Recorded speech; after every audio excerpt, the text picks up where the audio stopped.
story to bring you Secretary of State Mike Pompeo. He's speaking right now, so let's dip in. Counterparts there, we made clear to them that we take this matter with respect to Mr. Khashoggi very seriously. They made clear to me that they too understand the serious nature of the disappearance of Mr. Khashoggi. They also assured me that they will conduct a complete, thorough investigation of all of the facts surrounding Mr. Khashoggi, and that they will do so in a timely fashion.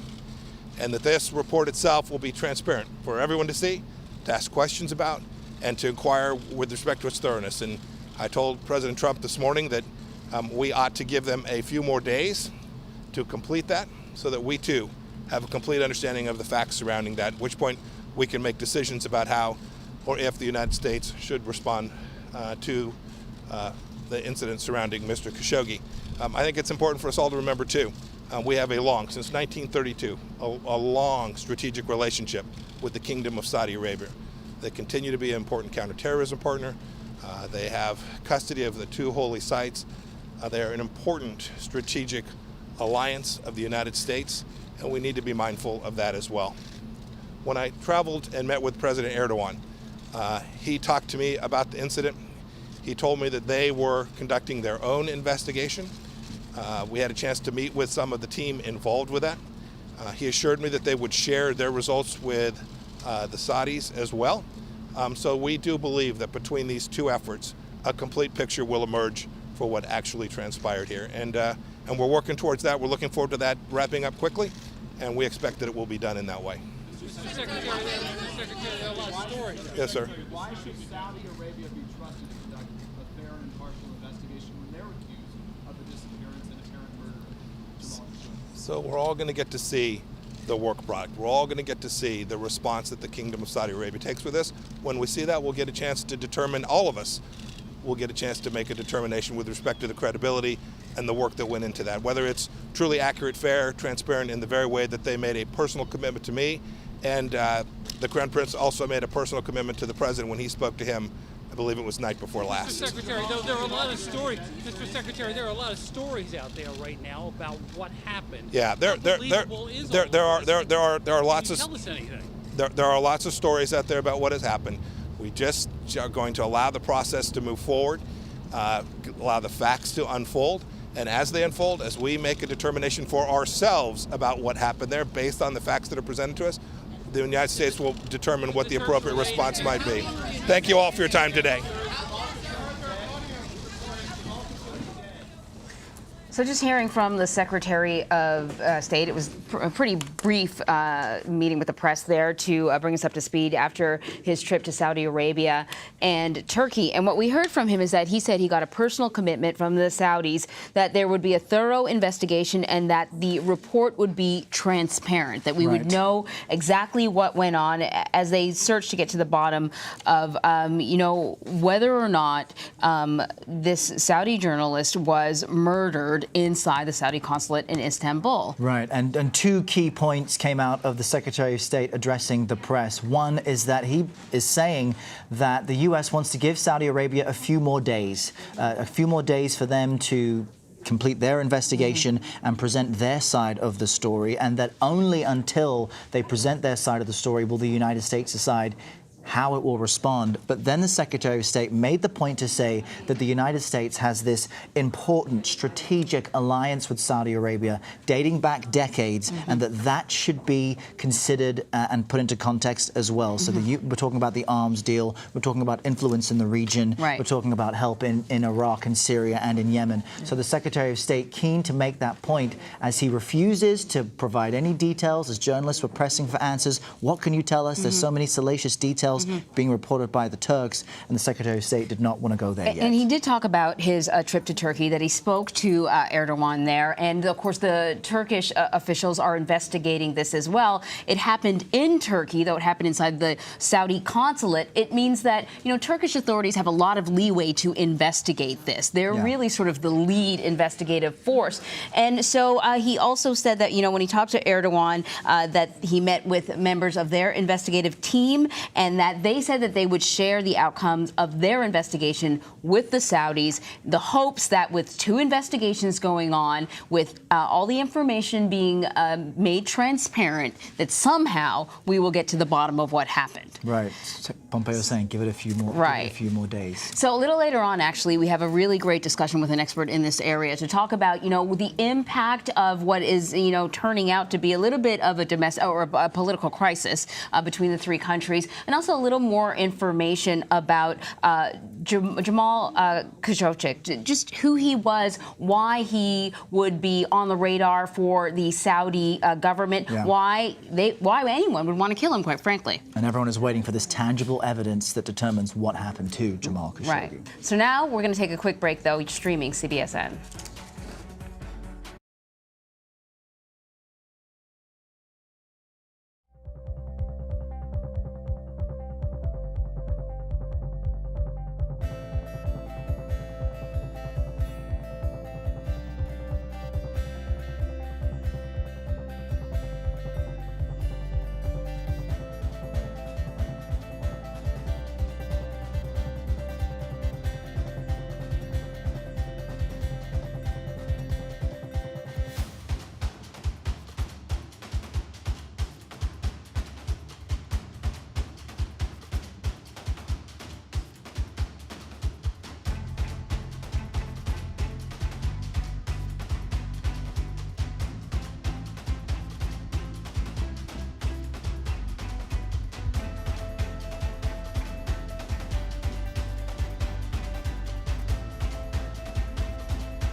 Hello, I'm Bill Whitaker with 60 Minutes. We'd like to speak with Congressman Marino. This is an industry that's out of control. If they don't follow the law, people die. We would not have known about this without 60 Minutes. I did see the report. We're going to look into the report. We're going to take it very seriously. They were just drug dealers in lab coats. You know what a chilling picture that paints? Hi, everyone. I'm Anne-Marie Green. And I'm Errol Barnett. We begin this hour in Washington, where President Trump just met with Secretary of State Mike Pompeo to discuss his trip to Saudi Arabia and Turkey. Pompeo met with leaders of both countries to learn more about the investigation into missing Washington Post columnist and critic of Saudi Arabia, Jamal Khashoggi. A Saudi source tells CBS News the investigation could wrap up by the end of the week. Holly Williams is in Istanbul with the latest. Turkish forensics investigators searched this building last night, the Saudi Arabian Consul General's residence here in Istanbul. Turkish officials have told journalists they believe Jamal Khashoggi was killed after he walked into the Saudi consulate 16 days ago. But some unverified reports have suggested his body may have been disposed of here at the Consul General's residence. Investigators are also expected to search a forest and a farmhouse today, according to Turkish media. The New York Times is reporting that US intelligence agencies are increasingly convinced that Saudi Arabia's Crown Prince Mohammed bin Salman is culpable in Khashoggi's disappearance. Several of the Saudi suspects identified by Turkey reportedly have links to the prince, including one Maher Abdulaziz Mutreb, who apparently accompanied Mohammed bin Salman on his US visit this year and was previously assigned as a diplomat in London. Some reports, which we cannot independently verify, also have grisly new details about that audio recording that Turkish officials say they have from inside the Saudi consulate, including allegations that Khashoggi was tortured and his body later dismembered. Anne-Marie and Errol. Holly Williams, thank you. Secretary Pompeo spoke outside of the White House just moments ago, and he said he is sure that a clear picture of what happened to Khashoggi will emerge.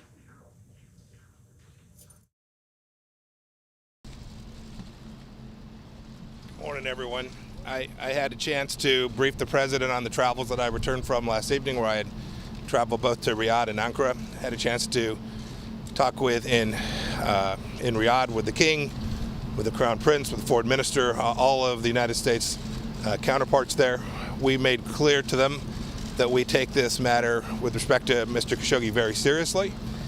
They made clear to me that they too understand the serious nature of the disappearance of Mr. Khashoggi. They also assured me that they will conduct a complete, thorough investigation of all of the facts surrounding Mr. Khashoggi, and that they will do so in a timely fashion. And that this report itself will be transparent for everyone to see, to ask questions about, and to inquire with respect to its thoroughness. And I told President Trump this morning that we ought to give them a few more days to complete that, so that we too have a complete understanding of the facts surrounding that, at which point we can make decisions about how or if the United States should respond to the incident surrounding Mr. Khashoggi. I think it's important for us all to remember too, we have since 1932, a long strategic relationship with the Kingdom of Saudi Arabia. They continue to be an important counterterrorism partner. They have custody of the two holy sites. They are an important strategic alliance of the United States, and we need to be mindful of that as well. When I traveled and met with President Erdogan, he talked to me about the incident. He told me that they were conducting their own investigation. We had a chance to meet with some of the team involved with that. He assured me that they would share their results with the Saudis as well. So we do believe that between these two efforts, a complete picture will emerge for what actually transpired here. And we're working towards that. We're looking forward to that wrapping up quickly, and we expect that it will be done in that way. Secretary, there are a lot of stories. Yes, sir. Why should Saudi Arabia be trusted to conduct a fair and impartial investigation when they're accused of the disappearance and apparent murder of Jamal Khashoggi? So we're all going to get to see the work product. We're all going to get to see the response that the Kingdom of Saudi Arabia takes with this. When we see that, we'll get a chance to determine, all of us will get a chance to make a determination with respect to the credibility and the work that went into that, whether it's truly accurate, fair, transparent in the very way that they made a personal commitment to me. And the Crown Prince also made a personal commitment to the President when he spoke to him, I believe it was night before last. Mr. Secretary, there are a lot of stories. Mr. Secretary, there are a lot of stories out there right now about what happened. Yeah, there are lots of. Tell us anything. There are lots of stories out there about what has happened. We just are going to allow the process to move forward, allow the facts to unfold, and as they unfold, as we make a determination for ourselves about what happened there based on the facts that are presented to us, the United States will determine what the appropriate response might be. Thank you all for your time today. Mustafa Akyol is a senior fellow at the Cato Institute Center for Global Liberty and Prosperity. As you see, he joins us now via webcam from Washington. Mustafa, I want to get your sense of these reports emerging that the U.S. and Saudi royal family are effectively looking for a mutually agreeable kind of definition of what happened to Khashoggi that does not implicate the Crown Prince. What do you make of that, and what might this middle ground be? Well, what I make is that truth should trump politics. I mean, truth should be about politics. I mean, we should be able to learn what really happened. And there are very good reasons to think that the rogue state, or the rogue element in the state, sorry, goes all the way up to the Crown Prince. So if there's a political solution, whitewashing the people at the top and finding the crime in lower levels, that won't be right. That won't be believed. That won't be something taken seriously by a lot of people. And I don't think the U.S. government should go for that, thinking of some business ties or strategic interests, and they should search for the truth. You know, Turkey has been particularly aggressive, at least it looks like they've been particularly aggressive with this investigation. They've searched the Saudi consulate in Istanbul. They've searched the Saudi consul's residence. And a lot of the gruesome details that we have learned about the case, or the allegations anyways, have come from the Turkish side. What's your take on Turkey and how aggressive the efforts are? Do you think they're sincere? Do they want to get to the truth? I think they want to, because one reason is that, I mean, Turkey is not a beacon of press freedom, and we should all acknowledge that Turkey has huge problems these days.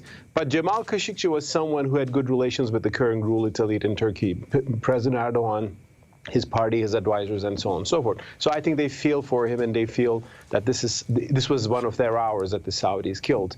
Plus, there are big tensions between Turkey and Saudi Arabia politically on various issues.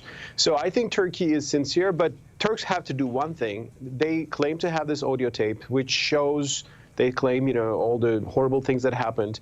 They have to at least show it to some people. They should show it to Washington Post. They should show it to U.S. officials or other people, the third parties that the world can trust. So until they do that, there will be some question marks. But on the other hand, it is clear that the Saudis did something terrible to Jamal Khashoggi. I mean, the burden of proof is on the Saudis. If he was lost in the middle of a street, the Saudis would be, you know, innocent until proven guilty. But he got lost in a Saudi consulate. He never came out. And it's clear, Turks proven that a team came to arrest him. So that's also clear. So what did they exactly do to him? Still unclear. And Turks need to prove that with that tape. But it's clear that here's a crime committed against a very prominent Saudi journalist by his own country, his own government. And despite that, it's been more than 2 weeks, and the Trump administration, the president himself, has effectively said that they are reluctant to terminate the current arms deal, and there really hasn't been much said about the protections of journalism and press freedom. And you read Jamal Khashoggi's final, what we expect to be final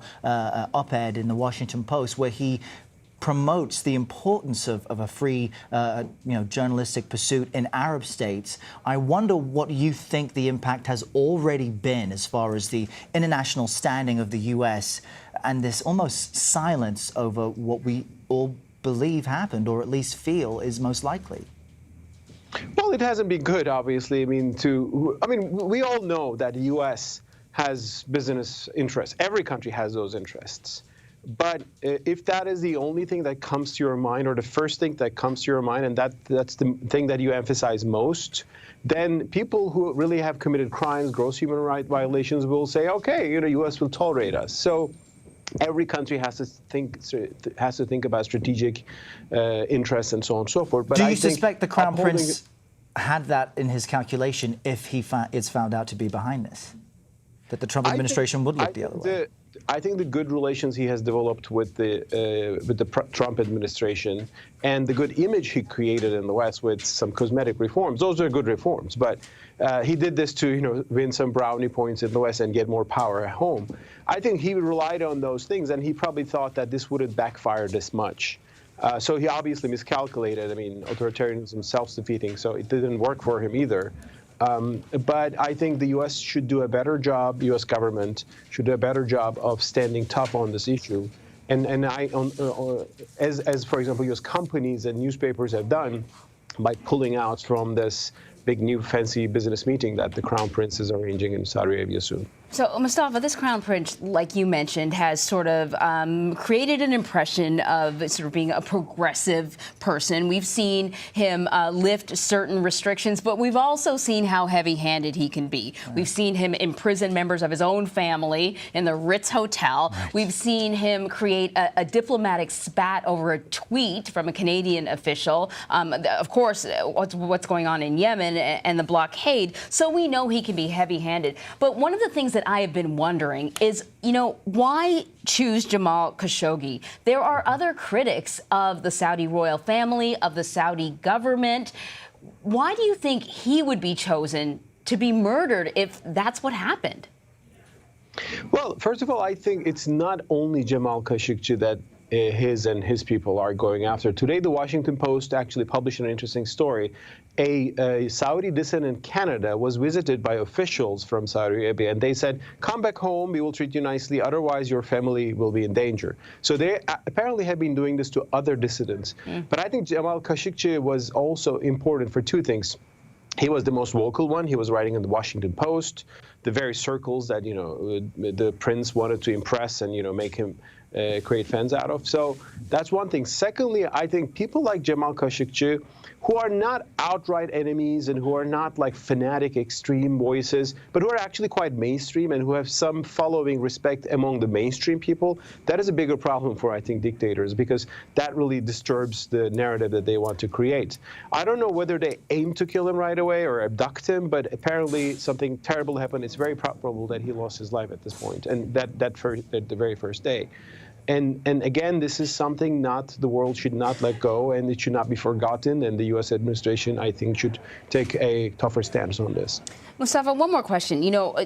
Right after this happened, not right after it happened, but when sort of it became a national story, I thought it was really interesting that though there's been a lot of focus on the Crown Prince and the decisions he's been making, both the president of Turkey and the president of the U.S. immediately talked about being in contact with the king and not the Crown Prince.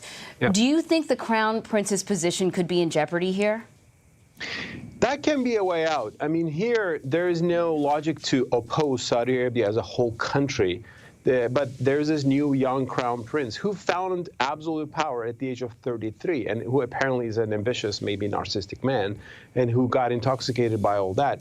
I mean, it is possible maybe he ordered this, but his old 82-year-old father, the king, maybe he was not aware. So now some people are suggesting maybe the king can actually change the crown prince, and somehow this guy can go and he can be replaced. This is possible, according to Saudi traditions and so on and so forth. Maybe that's what the international community should push for once it is proven that, and it is very likely at this point, that the crown prince was really behind this horrible crime committed against Jamal Khashoggi.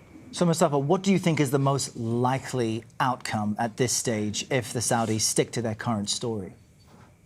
Well, I think the biggest next step will be Turkey either finding body parts. They are searching different locations in Istanbul. They think the body was torn into pieces and buried, and Turkish police is searching a farm in Yalova, just outside of Istanbul. Either that or they release, at least show the tape to some credible people outside of Turkey as like third parties. If in that case it will be proven that the crime is committed, and then go up all the way Saudi hierarchy and prove that this was the act of Crown Prince. After that case, Crown Prince should not be accepted as a legitimate actor, and like you have said to other dictators, this guy should go, and he should not be accepted. I'm happy Lindsey Graham already said that, and I think more and more people, I think, in Western governments, including President Trump, I think should take that stance once it becomes proven, and I think it will be in the days ahead. So we all stand by for this tangible evidence, and Turkish officials say their investigation will be wrapping up soon, so we shall soon see. Mustafa Akil, thank you very much for your time today. Thank you for having me. Well, Texas cannot seem to get a break. More rain is predicted in central Texas, where storms this week have already swollen lakes and rivers to record levels. That's right. At least 2 people have died in these floods, and the additional rains are set to make conditions there even worse. Mark Strassman brings us the latest. I would say it probably came up 5 or 6 feet in a matter of 15 minutes. 15 minutes? Yeah, so it was that fast. At Scott Turner's home here in Kingsland, Texas, the rush of early morning floodwater caught his family completely off guard. We got all the stuff out of my wife's office. I moved it into the house, and as soon as we got it into the house, then the house started flooding. So we didn't really have a chance to get anything out. So. And what was going through your mind? I mean, look, you make your living on the water. Just, so you're just going through your head, just thinking what you can get out. And, at that point, there was nothing. There was nothing we could do. His story echoes across central Texas, where rising floodwaters have become increasingly dangerous. Rescue crews have saved dozens of people, including this rescue we came across yesterday. 2 men in an SUV trapped in a ditch after they tried to cross a flooded road. Now, authorities are doing what they can to limit the damage. At Mansfield Dam, 4 floodgates are open to drain water from overflowing Lake Travis. 4 more are expected to open today. The current water level of Lake Travis is about 700 feet, which has already caused flooding in dozens of homes. If it rises another 14 feet, the water will flow uncontrolled from the dam, submerging entire communities. Back upstream, Scott Turner is just trying to pick up the pieces. You think he's seen the worst of it? Yes, I hope. Fingers crossed. Yeah, I don't think it could get any worse. Accusations of voter suppression are impacting the close gubernatorial race in Georgia between Republican Brian Kemp and Democrat Stacey Abrams. Civil rights groups are suing Kemp, who is also the Secretary of State, for putting more than 53,000 voter applications on hold. Most of them are from minority voters. On Monday, dozens of African Americans, senior citizens on their way to the polls for early voting were ordered off this bus in southeast Atlanta. Nancy Cordes reports. The votes are being purged. In Hinesville, Georgia.